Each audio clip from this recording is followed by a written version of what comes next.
আসসালামু আলাইকুম। শুভ সকাল সকলকে। গতকাল আমার এক্সাম শেষ হয়েছে। আজ বেশ দেরি করেই উঠেছি। ঘুম থেকে উঠেই দেখছি এক্সামের কারণে এই কয়দিন রুম একদম পরিষ্কার করা হয়নি। সব কিছু এলোমেলো হয়েছিল। গতকাল এক্সাম শেষ করে বাসায় এসে কাপড়ও ধুয়েছিলাম।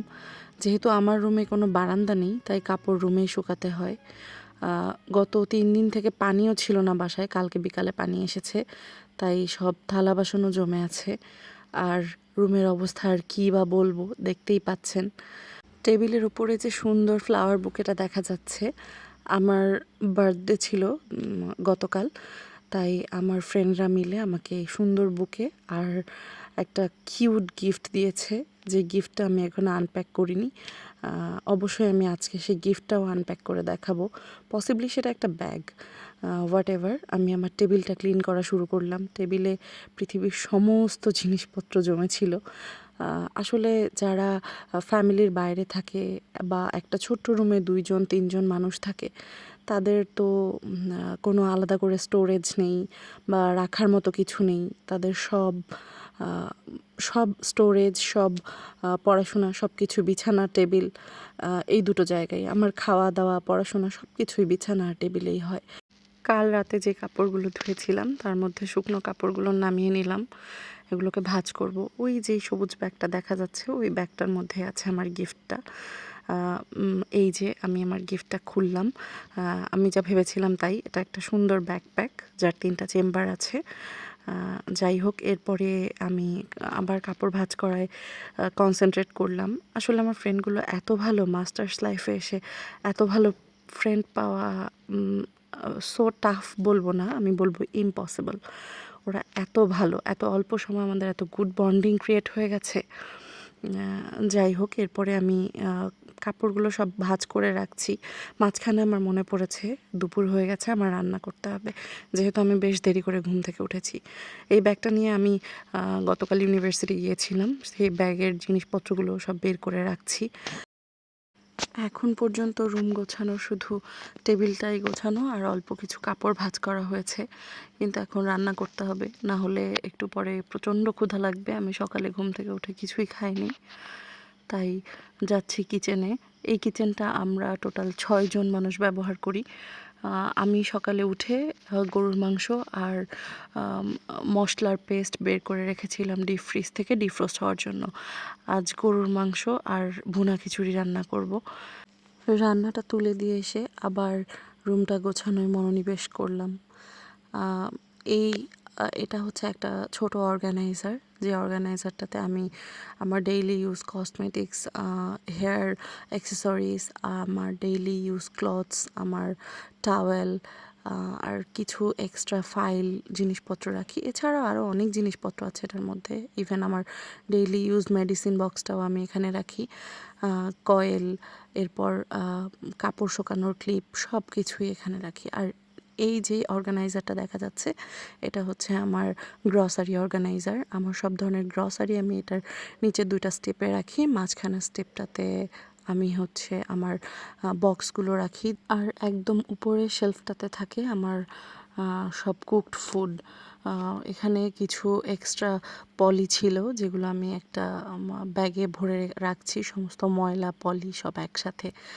আর নুডলস, মুড়ি, আমার স্ন্যাক্স, এগুলো রাখার জন্য আমার ছোট ছোট কিউট কিউট দুটো কৌটো আছে, যেগুলো আমি বেডের নিচে রাখি। এখন কবে যে এক টুকরো লেবু কেটে রেখেছিলাম তা এখনও ফেলা হয়নি, তাও বুঝতে পারিনি এক্সামের প্রেশারে। আমি যেহেতু পানি ফুটিয়ে খাই, এক্সামের জন্য বেশ কিছুদিন আমি পানি ফুটাইনি। আমার খাওয়ার পানি অলমোস্ট শেষ হয়ে আসছে, তাই কলসের পানিটা আমি এই জারটাতে রেখে সুন্দর করে স্টোর করি। এই জার বেশ কয়েকটা ছোট ছোট বোতল আছে, যার মধ্যে কলসের পানি রাখছি, এরপর পানি ফোটাতে যাব। তো এই বোতলটা হাফ ভরার পরে আমার মনে হলো যে পানি যেহেতু কম আছে, বড় কন্টেনারে রাখার কোনো দরকার নেই। আমার রেগুলার ইউজের যে বোতলগুলো, সেই বোতলে আমি পানি ভরে রাখতে পারি, তাহলেই হয়ে যাবে। এরপর আমি সব বোতলগুলো সুন্দর করে ক্লিন করে নিয়েছিলাম রাখার আগে। যেহেতু বেশ কিছুদিন ধরে ধোয়া হয় না, তাই বোতলগুলো একটু স্মেলি হয়ে গিয়েছিল।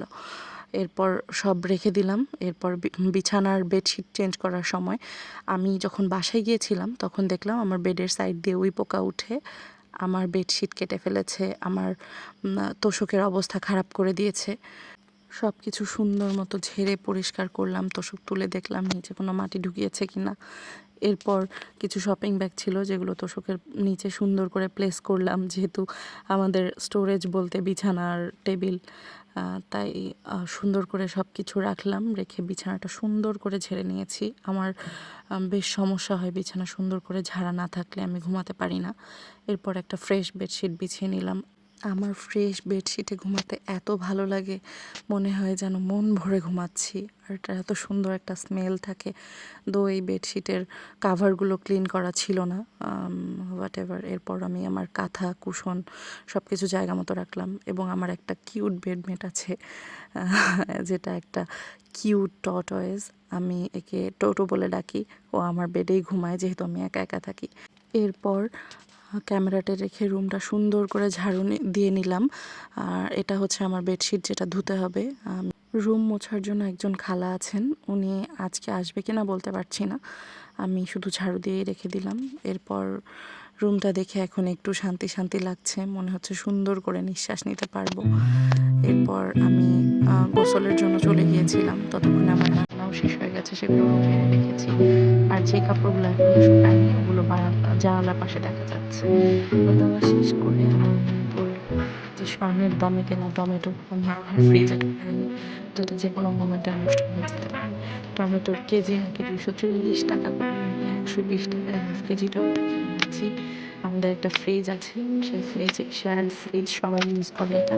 সেই ফ্রিজে আমি টমেটোটা রাখলাম, এই মাঝখানে শেলফটা আমি চেঞ্জ করি। টমেটোটা রেখে আমরা কিচেনে যাচ্ছি। আমি চা বসেছিলাম, ভাবলাম যে চা খাবো, গরম পানিটা ডিরেক্ট কাপ শুকাতে দিয়েছিলাম, যেটা আমি আগের দিন সন্ধ্যায় যেটা চা খেয়েছি রুমে নিয়ে এসেছিলাম, ক্লিন করে শুকাতে দিয়েছিলাম। এরপরে পানিটা রুমে নিয়ে আসলাম। আমি নতুন দুটো স্যাচে আমা কফি কিনে নিয়ে এসেছি। আমা কফি আমি ইউজুয়ালি খাই না, আমার কখনো তেমন টেস্ট করা হয়নি। তো এই স্যাচেগুলো অ্যাকচুয়ালি এগুলো নীল সুগার সব কিছু অ্যাড করে। আমি নীল সুগার দিয়ে কফিটা খুব একটা পছন্দ করি না, আমি শুধু ব্ল্যাক কফি খাই, তাও সুগার লেস। যাই হোক, তাও এটা টেস্ট করতে খুব ইচ্ছে করলো, তাই একটা কফি কাটলাম, কিছুটা কফি পড়েও গেল।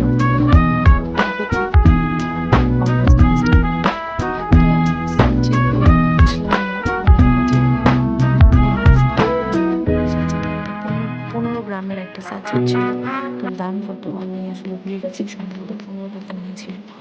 তো আমি আরেকটা স্যাচে কাটলাম কি, আর হচ্ছে আরও একটা স্যাচে আমি এটার মধ্যে মিক্স করে দিলাম। যাই হোক, এরপর হচ্ছে আমি কফিটা খেতে বসলাম। ব্রেডটা কখনো এনে রেখেছি, মনে হলো একটু ব্রেড খাই, যাই দোকান নিয়েছি। বাইরে এত সুন্দর বৃষ্টি হচ্ছিল, দেখে মন ভালো হয়ে গেছে। সামনের জানালায় আমার মতো কিছু বাচ্চারা বৃষ্টি দেখছে। আমি ঢাকায় থেকেও এক টুকরো সবুজ দেখতে পাই, এর থেকে ভালো লাগার আর কি হতে পারে। তাহলে আজ এ পর্যন্তই। আল্লাহ হাফেজ।